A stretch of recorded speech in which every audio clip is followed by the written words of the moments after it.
Hear your favorite NFL legends sharing their stories and insights every week right here on Thursday Night Tailgate with Chris Mascaro and Bob Lazari. Take it away, Once guys. the door is locked, there's no way out. And now back and making his fourth visit with us on Thursday Night Tailgate is former Giants Pro Bowl defensive tackle and two-time Super Bowl champion Leonard Marshall. Let me remind you a little bit more about Leonard's background. He is from Franklin, Louisiana, played his college ball at LSU, where he was named team MVP in 1982. In the classroom, Leonard earned his undergraduate degree in business administration in 1984, his certificate of management, and later his master's degree from Seton Hall in finance in 2007. He was a second-round draft pick, the 37th overall selection in 1983 by the Giants, played in the league from 83 to 94. 10 of those seasons with the Giants. He played one season each with the Jets and Redskins. He was selected to the Pro Bowl 3 times in 1985, 86, and 91. Leonard was a part of 2 Giants Super Bowl championship teams in 1986 and 1990. He was inducted into the Louisiana Sports Hall of Fame in 2008, and we're very excited he is back with us again tonight here on Thursday Night Tailgate. Hey, Leonard, Chris, and Bob, we've missed you. How have you been? Good, fellas. How y'all doing? Oh, fantastic. Thank you, Leonard. Oh, So, good. Leonard, I want to get right into it, right, with what's going on with the Giants. I'm curious to get your thoughts. Certainly, they have struggled this year, but now we're learning this week that they're going to sit Eli Manning down and go with Geno Smith, and then perhaps a rookie later, a little bit later on. But what are your thoughts? What's going on with the Giants? Well, they should change the name of the NFL and call it As the World Turns Professional Football Style. Because every week there's another drama that's coming your way by way of the National Football League. It's something dramatic that's going on. It just seems like that more of that is happening versus productivity and positive messages spread throughout the National Football League by its players, its coaches, its owners, and those involved in the league itself, period. So, one other thing I wanted to get your thoughts on with respect to the Giants and their organization, Leonard, is something that's a head scratcher to both Bob and I. How in the world are you not in the Giants Ring of Honor for everything that you did for that organization, all the great things that you helped that organization achieve? We just can't believe that we're not seeing your name up there in the Ring of Honor. Let me tell you something. I'm on the same page with you guys. I have participated in petitions by fans, by players, by a variety of people that not only attend the game as season ticket holders, but those that support the game and love the New York Football Giants and have a fondness for those who played the game at a very high level. The lack of respect that has been enforced upon the likes of Eli Manning should tell you exactly where I am and where I stand on everything. And, the way I've been treated, it doesn't surprise me the way that Eli Manning is being treated. And it's a damn shame. And Wellington Mara is probably turning over in his grave if he's able to see or hear any of this that's going on with this football organization right now. It's pathetic. I mean, I saw the way they treated Phil Simms when it was his time, the way they treated Otis Anderson, and even though Otis was a player that we acquired from the St. Louis Cardinals, which is now the Arizona Cardinals, the team MVP, rushed for touchdowns in both Super Bowls, was a Pro Bowl football player, and a guy that was Super Bowl MVP in 1991. And, they kind of treated him the same way when it was the end of his career. So it doesn't surprise me the way they've handled things, and myself included. And you just kind of have to understand where their head is and the way they do things. But are they saying anything to you? Has anyone ever said anything to you about it, Leonard? Like, is it just crickets you're getting from the organization? Because I'm curious to understand what the logic behind it could possibly be. That's just it. I mean, I've never had a one-on-one conversation with John Mara about it or Steve Tisch about it. I've had conversations with writers. I've had conversations with people that take the pictures and that have been taking pictures for the Giants for over 40 years. an unknown source, unnamed source, or a source that I choose to leave unnamed, said to me that there's 9 players that are in the Ring of Honor, Leonard, that I can honestly say do not belong in the Ring of Honor and definitely don't belong in the Ring of Honor before you. You know, you're third all-time in quarterback sacks in that organization. You have more sacks in Super Bowls and more productivity as a player at your position. You helped 2 linebackers both get elected to the Hall of Fame. You helped sewed up the right side of your defense. And you didn't do it for 1 year or 2 years. You did it consecutively for 10 years, and you were a starter on both championship teams.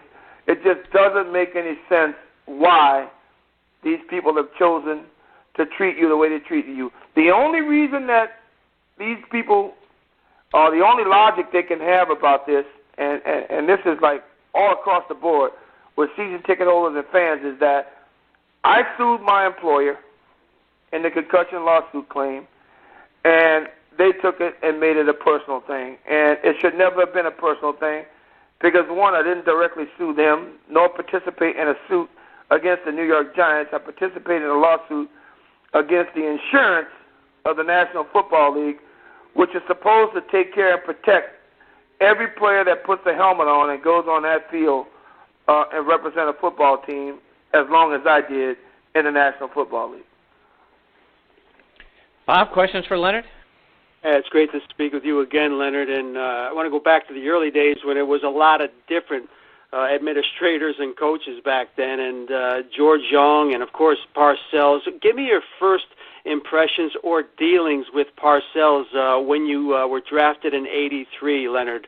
It was not a good team that first year, but Parcells got them good, very quickly. But tell me your first encounters with him.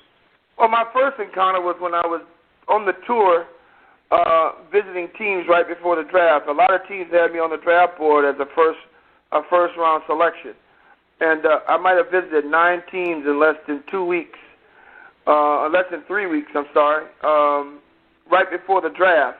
And the Giants were the third to last team that I visited. I visited the Detroit Lions, the Philadelphia Eagles, and then the Giants on the tour. And when I got to Bill Parcells, he said to me, listen, I'm going to be perfectly honest with you. I want to make you our first selection. I'm looking for a big, tough guy to come in to play right defensive end. We have a guy playing a position right now by the name of Gary Jeter. We've not been very happy with his productivity at that position. I intend to trade him or waive him if we're able to get you in the draft. And I'm going to know more about our draft position and draft status as we get a little bit closer. I said, well, how much closer could we get, Coach? I mean, we're 3.5 weeks away from the draft. He goes, yeah, I know. He said, but things change, and teams have been calling and trying to, make moves, and there's some talk about quarterbacks coming out and this, and that, and the other thing, and I'm not looking to take a quarterback. I like players to play defense. I'm a defensive-minded football coach, and if I can draft them big and black and get them in here and teach them how to play the game the way I want to play it, that's what I'm going to do. So he says, just, stick by your phone and keep doing everything you can, and, should you have an opportunity to join this football team, I'm expecting a number of great things from you. So I immediately, I adopted everything the man said. I mean, if he spoke it, I put it in the back of my brain, and I logged it in and said, this is a guy I'm willing to follow, and I'm willing to do whatever I can to become a part of his football team. So, with that being said, I was shocked when Blackledge, O'Brien, and Tony Easton entered the draft, and when they made the selection of Terry Kennard in the first round. But I didn't let it deter me from my goal and my dream, which is to play in the National Football League, to play at a high level, to become an all-star player, and then and have a chance to play 10 years. So those are my goals coming in, and fortunately I got a chance to play for 2 great football coaches, in Bill Parcells and Bill Belichick, and a great general manager in George Young. a guy who took care of me like a son, and would talk to me about the game of life more than the game of football, and then help me understand how football can also improve my life in my journey as I continue to grow. So it was a great thing, and I thank those guys every time I can for giving me the chance and the opportunity to live my dream and to be a really good football player for this organization. And Leonard, I was leaving college just about the time you were, and I was following that 83 team pretty closely. And of course, you marvel over the linebackers that were on that team. Taylor was very young at the time, but you also had Harry Carson was on that team, and guys like your Brad Van Peltz, who was one of the greatest athletes I've ever seen at the athlete position. Brian Kelly was good, and guys like Byron Hunt were good, and they were just incredible. You didn't start every game, but you started playing a lot after. But watching these guys from the sidelines, you must have said, man, these guys are good, and it's going to be a fun few years here. Oh, yeah. I mean, when they picked me and I watched the transformation of what was going on, I watched, Brian Kelly's career come to an end. I watched Van Pelt's career come to an end.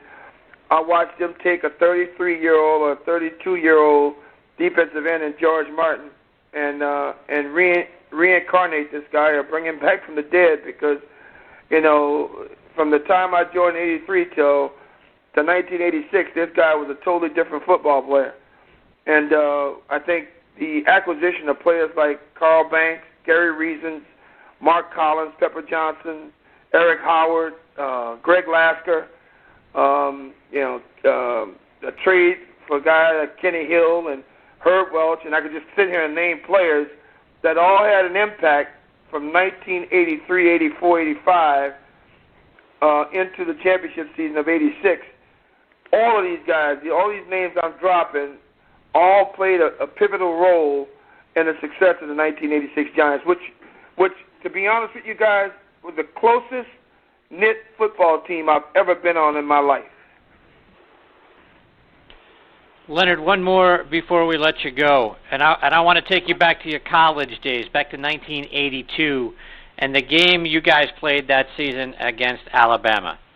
Alabama had beaten LSU the last 11 times going into that game, and you guys would walk away with a 20-10 victory. You guys on defense, you guys forced 7 fumbles that day, and I read an article that had a quote, and it said, going into halftime, Bear Bryant was heard to say, we have got to do something about that number 97. Got to slow him down. If we had him, we might be ahead in this thing.